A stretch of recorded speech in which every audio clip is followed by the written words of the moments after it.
Welcome to Season 3 of the Get Out of Teaching podcast. I'm your host, Elizabeth Diakos. In each episode of this season, I'll be coaching a teacher around one aspect of their move out of education. You'll have the privilege of listening in on the powerful coaching conversations that move people closer to a life they love. So come along for the ride as we get out of teaching. Episode 2. Great to see you again, Vonnie. So what would make this a great call for you today? Oh, good day, Elizabeth. Good to see you.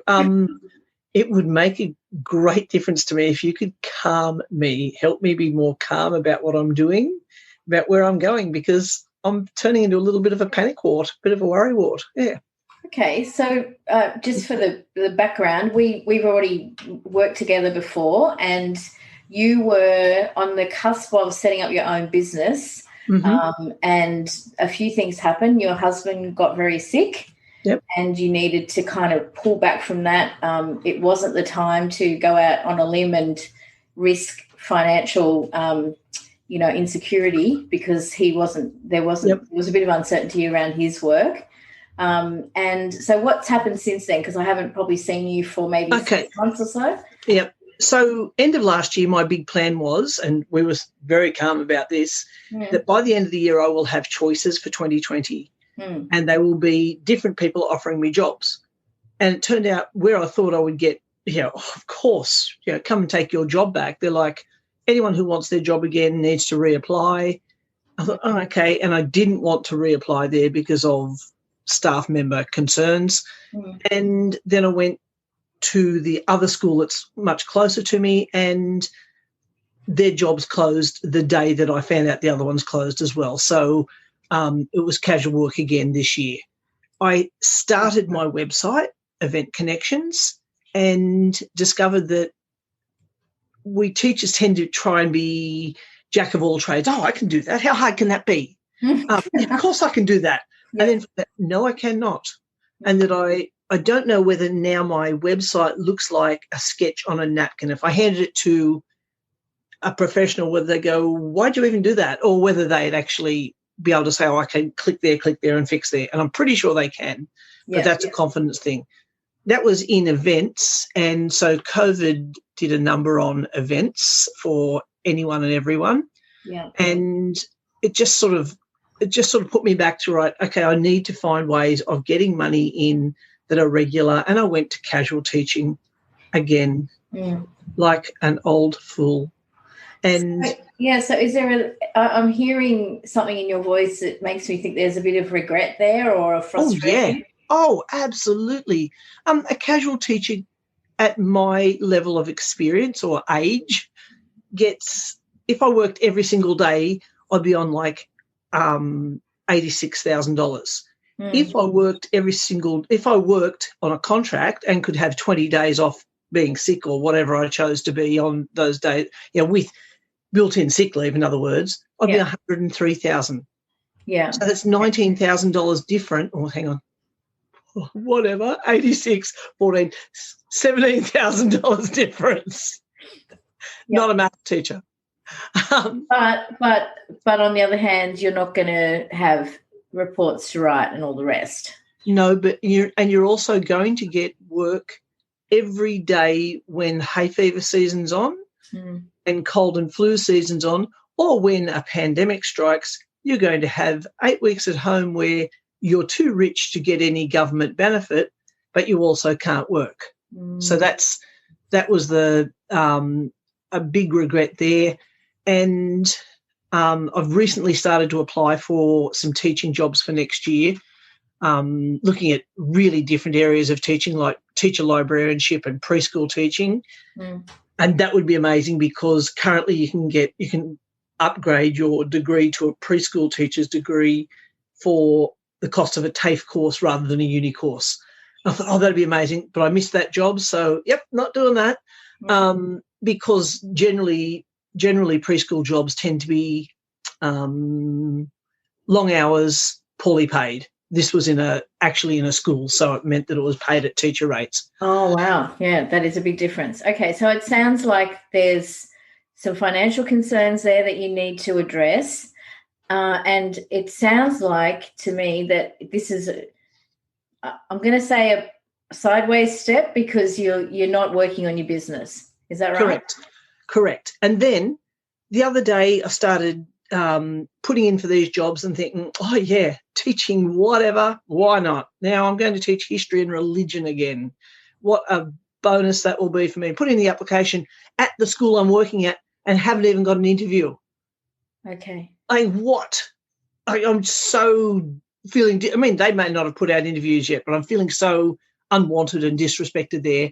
So I've been putting into different schools. And then my son rang and said, Mum, we're getting married in whenever, March next year. Can you help us organise that? And all of a sudden my soul's just going, oh, yeah, let's do this. Let's Google whatever, let's find out whatever. And I've been running around to wedding venues and stuff like that since I don't know, last Wednesday, last Friday. And it's just, I know it's what I want to do, but I still need to know how to let go of that regularity of pay, that even if I'm going, even if I'm getting 3 days a week, knowing that I'm getting that chunk of pay, it's taking the leap across the pay divide that's the big concern. Yeah. But it sounds like what you helping your son prepare for the wedding is really what makes your heart sing. Oh, yeah. Oh, absolutely. Yes. Yeah. And all that time, I mean, obviously with COVID, you couldn't really work on that because there were no events. No. So you couldn't even really get much happening. Yes. But now there's an opportunity, and it looks like the school system's not really excited about having Vonnie on board at this point in time, at least. As unexcited as Vonnie is at being on board. So maybe they sense that, Vonnie. Maybe. Bloody rude, I reckon. So maybe there's this is like the, for want of a better way of putting it, maybe this is the universe saying, hey, Vonnie, move on. Let's find your happy place instead of being stuck where you don't want to be. And it's mutually beautiful, really. They don't want you and you don't want them. Yes. It's like an unmatched made in heaven. So let's go back to my original question. What would make this a great call for you? You said you want to not be panicky. Is it just about the financial security, or is there something else there as well? I don't know. I'm not about the financial security as such, no, because we will survive. Mm-hmm. But it's more about, look, I would be happy if you said to me, I need to organise whatever. I've got this much money to spend, and no one starts in that position, I'm sure. But I'd say, okay, I'll just quickly find out a little about you and see what we can do, and I'll come back with some ideas. I'm feeling old and feeling like I'm never going to be the person that you want to see at the wedding, with the, not the clipboard, with the, extension cord on their arm, running around just because the speakers haven't started to work properly, that sort of thing. I don't want to be that sort of wedding planner who's, okay, so we're going to have the fuchsia serviettes, or we're going to have the whatever. I want to be the sort of one who helps people who need help, who want help. So I'm probably looking at changing what I thought I wanted to do. Okay. And feeling total lack of confidence. Who's going to pay for that? So what is it exactly that you do want to do? Let's work on, instead of thinking about what you don't want, let's talk about what you do want. Oh, people to come and say, look, my daughter's getting married, or we're doing a bar mitzvah. Why did I think, what is wrong with me? But a bar mitzvah, we need to know what we can do locally. We don't have time to shop around. I'd like to be sort of someone's party personal assistant. Does that make sense? So like a party PA. Yeah. I love that. That sounds awesome. And so you would be the go-to person where they needed to get all those things organised, and then would you do the bookings for them, or would you say, here are your options, there are 3 options, you can hire these marquees, there's this cutlery, there are these tablecloths, whatever. What would that look like? Tell me what you like your... This is my biggest problem, that I don't know where that's going to be. Like, who can afford it here? Because we're in a very limited area, as in 40,000 population. Who can afford it? What can they afford? And it's I feel like I'm one of those people when you say, oh, look, why don't you try for a new job? Oh, I couldn't possibly, because of this. It seems like I always come up with an excuse because I'm so unsure, so uncertain about what people might want. And I'd be happy to go and book it for them, but I'd also be happier to say, these are the I've presented them in a chart so you can see cost versus product offered. Like tick a checklist, obviously you've got to have checklists if you're in events, and suggesting to people all so they can see it at a glance, like when you're comparing two things on eBay or on Gumtree or somewhere. Got it. Okay. Yep. So right now you've got an opportunity to do that, just that, exactly what you want to do. Yes. And potentially get a testimonial. Yep. From the happy couple. Wouldn't it be sad if I didn't? What? Get a testimonial? From my own kid if they went, nah, that was shit, Mum. Well, you know what? It'd be really helpful feedback, wouldn't it? It would be. They said that. It wouldn't happen. It wouldn't happen because it wouldn't be bad. It's going to be magic. Yeah, it's going to be magic. So I think this is a wonderful opportunity for you, Vonnie, to I do. stuff. And could you... So here's some homework for you. I want you to document the process. Yes. And I know you've done a little bit of that already from when we were working together before. Yep.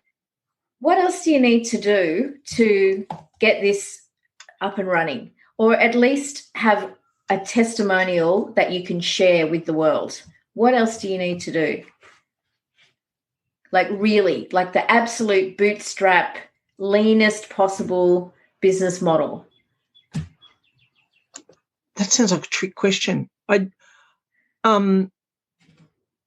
the trick answer always seems to be just do it. I don't know how to answer that. Okay. Well, lead the witness. That sounds like a good answer. Just do it. Yeah, good. Oh, great.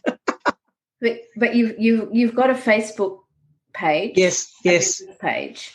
Yep. So even if your website's not, all you've hoped it would be, you could use the Facebook business page, couldn't you, for now? Yes. Cool. What else would you need to feel confident? Because it sounds like this is a confidence issue, and you've used that word yourself. But so you're working with family, so shouldn't be such a big deal. What else would you need to feel confident that you were able to do this, even just for the first time? It's not like you've never worked in this industry before. You're actually an expert, aren't you? Yes, definitely 10,000 hours there, definitely. Yeah. Okay, so, the listeners don't know that you've worked in hospitality, you've run your own food truck, you've got all this expertise and experience and your I was going to say tight ass. It's not quite the right word, but you're very economical and creative at sourcing materials and equipment that would maybe normally cost a lot of money, but you could find a budget option that will serve really well. Yes. Yes. I remember we were talking about grazing platters at one point, and you had a really great solution for that. Yeah, and that I believe when I'm spending someone else's money, I am super careful to get the very most out of it. With my own, also kind of careful, but I can accept a whole lot more mistakes for me than I could for someone else. Yeah. Just yesterday, the number of umbrellas we nearly purchased. Market umbrellas for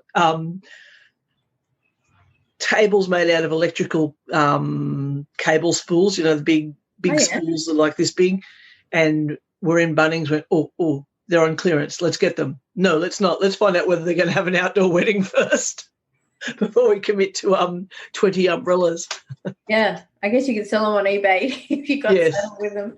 That's so cool. Okay, so you've got some amazing, great ideas. So this is your first gig. You're going to document. What else do you need to do? How will you get your second gig? Just last night I got another phone call from another child saying, Mum, we're engaged. I love this sort of biological growth. Organic, we like to call it, please. Okay, please. all right, sorry. Organic growth of your industry. That's amazing. So this is like the perfect opportunity. It is. The second gig's already there. How long can you survive, Vonnie, financially before you actually have to make some money at this? I don't know. I don't. It's not like that. It's never like money's never. I'm a rich white girl here. I'm sorry. That's Okay, so if money's not an issue, why are you so worried about it? I don't know. Being seen to this is a whole Catholic Church guild here thing. It's being seen to be of value, being seen to be doing the right thing, being seen, this, that, and the other. Well, this is another example that you're going to help me with here, and it's about boundaries. This morning, I'd said to the casual person, look, I'm not coming in because I'm minding my granddaughter, and the granddaughter is self-sufficient. She wanted someone to watch her swim, but that was about it. I swam with her and we got out of the water. My grandson arrived, and he's not so easy to manage, but he was fine. But then my son-in-law arrived, and that meant I had to talk to him, sort of thing. And I get very easily sidetracked without boundaries there of I'm doing this, I need to do this and do this alone. And being a computer-based industry for the minute, searching things, and it's very easy to procrastinate on a computer. But there are plenty of people tugging at me to make me procrastinate, and then I'm not real good at focus myself. So there's some work to do. Okay, that's really interesting. So is there something there about self-respect, do you think? That you're not worthy to ask for that time for yourself? Absolutely. It's this is when my mum was dying, she said she felt really terrible that on her wedding day she insisted on a taxi to the church. This is 1942, and she said she felt like such a spoilt brat. She wore her Sunday dress that had been washed by her mum. Auntie Lou had made a cake with pink icing and sprinkles, but Mum was spoilt and wanted a taxi to the church. I have rejected so many of those selfless things, but the burden is still there. Yes, definitely. Yeah. And that when I'm studying, the kids are like, oh, God, of course. I can say I'm studying, this matters, I've got to get this assignment in. I don't have the same sense of urgency, even though at 60, nearly 61, I probably should be thinking of everything as being kind of urgent, shouldn't I? Well, Vonnie, my brother-in-law died suddenly at 60, 6 weeks after his birthday. Oh. And that was so sorry. A couple of years ago. Yeah. And my dad was 56 when he died. Oof. And so I'm with you on that. Yeah. I'm like, let's not let the grass grow under our feet, because we don't know, do we? We just don't know. And I think, a lot of my clients are more mature people who've been in teaching for a long time, and I think this is a real issue. We just don't know when our number's up. And so let's make the most of it. That's how I feel anyway. I don't want to put words in your mouth, but I sense that that's really, really quite real for you too. And that if you go for an interview, it's not like what do you think you'll be bringing to our company over the next decade. It's what do you got in you for the next year? Yeah. What do you hope? Don't buy green bananas. All right. Yeah. Okay. So, Vonnie, let's wrap this up. Yes. What is your takeaway from our conversation so far, and where do we need to go to get you to feel like some of that anxiety's been alleviated? I think it's just doing it. Just doing it. Like I'm telling them I'm not coming into school tomorrow. Mm-hmm. And I hope that they have to, I don't know, hire a babysitter or something, because they've just been, I don't feel wanted or respected there. So it's nice to be on the foot of saying, look, won't be in.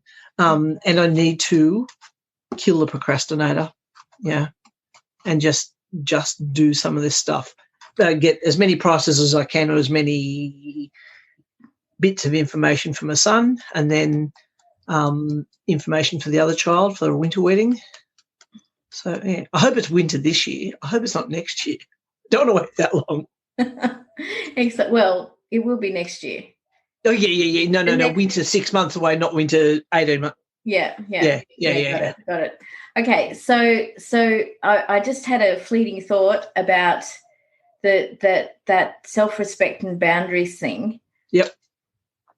Do you think that's what's happening here, that if you set some boundaries around this time and say, I'm considering you as my first two clients. Yep. And I need you to, in order to serve my two clients the best I can, I need what? What do you need? Give me some hints. I'm in just do it mode. I'm not in. How long do you need, or how many hours in a day or in a week would you need to actually make this work, to make it happen? 4 hours where people are answering the phones, or 3 weeks when they're not, because that's what's happened today so far. Playing phone tag with Daryl. Right. Okay. Daryl, come on. So realistically, in order to get all this information that you're collating now for use in your future business, yes, you need to set aside until the end of this year, essentially. Cool. The rest of the school year. Yes. Because let's face it, the school year ends on like the 18th of December or whenever it ends here in Australia. So basically the next month, if you're going to make this business grow, and let's face it, our world has just started to open up again. People are going to have events. This is the perfect time to have a new business, because people are going to be looking for help. Yes. And they're not sure who's open. They don't know what the regulations are, and there's a lot of uncertainty around. But also I feel like there's a bit of excitement under the surface as well. Like, at last. Absolutely. And I love that, the notion that I've heard recently, when you pay someone and they say, that's $80, and you fixed it in 3 minutes. Yeah, we're not paying for those 3 minutes. We're paying for all the time they've put in beforehand to learn how to fix it in 3 minutes. Exactly. So that's what this time, that's a great idea. And do you know how I really know it's a great idea? Because this is what Dave suggested to me this morning. Set aside till the end of the year, see what you can do with it. Yeah. I don't know whether he... And now you've got your first two clients already. Amazing. So then, okay. You know how much money isn't in that? I know, but it's experience, it's testimonials, and it's that expertise that you need to go into the next conversation. Yes. Say, well, I'm working with a couple of clients now. I've got an engagement party and a wedding on the books. Yep. I can fit you in next Wednesday. Yep. This is my fee. How are you going to price yourself, Vonnie? Oh, this is the trick too. Like we discussing whether it's giving people prices or giving them a whole lot more service. Like going and booking things for them. That's relevant. In events, it tends to be like 15% of the gross for a small event and 10% for large events. Right. So I can't see myself doing that for the first number. And I don't mean the first number. Imagine if I charged myself for a wedding that I have to pay for. Well, you could. You could charge the business could charge. Yeah, okay. Yeah. I mean, anyway, maybe we can talk about that after we get off this call. Yes. Let's just go back. I want to give you something before we get off this call. I want to give you permission to say no. Yep. And I give you permission to set aside the time that you need to do this work. Yes. In your diary. Cool. Which means maybe your beautiful grandchildren need to get a babysitter sometimes that's not you. Yeah. And maybe the family can't just pop in for lunch or whatever and just say, sorry, I'm working today. It's really not a good time. Yep. I'll catch up with you on the weekend. Let's just backtrack. What's your takeaway from our conversation today? That you and Dave think similarly, and that's a beautiful thing. and that I can take some time till the end of the year to get this joyful, to become functioning in doing things that I want to do for me. Yeah. All right. I think we're going to wrap it up there. It was Beautiful. Great to reconnect with you, Vonnie, and I look forward to hearing how that goes. I'm pretty sure I've got you penciled in for a podcast appearance where you tell us how you set up your business. That might be maybe season 4. What do you reckon? Lovely. I'll have my hair in a French roll from the weddings. Yeah. Sounds amazing. All right. Thanks, Vonnie. Thanks, Elizabeth. Thank you very much. So I'm super excited for Vonnie after that conversation, and we actually recorded that in 2020, in late 2020. Since then, Vonnie has left her teaching job at the school where she'd been working, which has given her a huge sense of relief. She's actually moved on and signed herself up for a wedding planning course. And also she's had 3 weddings in the pipeline for 2021, one of which she did last weekend, and it was amazing for one of her children, and she's got 2 more to go. And she just said she finds that work invigorating and exciting, and she comes home completely exhausted, but in a good way. So I think that's a great outcome from that conversation, and I look forward to seeing what Vonnie comes up with in the weeks and months ahead. If this is the kind of conversation you'd like to have, here are some ways we can make that happen. You can connect with me via my website, larksong.com.au, or join the Get Out of Teaching Facebook group, or send me a message. You don't need to stay stuck in a job that makes you miserable. I offer a free 10-minute triage call to people who are ready to explore possibilities for the future. So let's have a chat.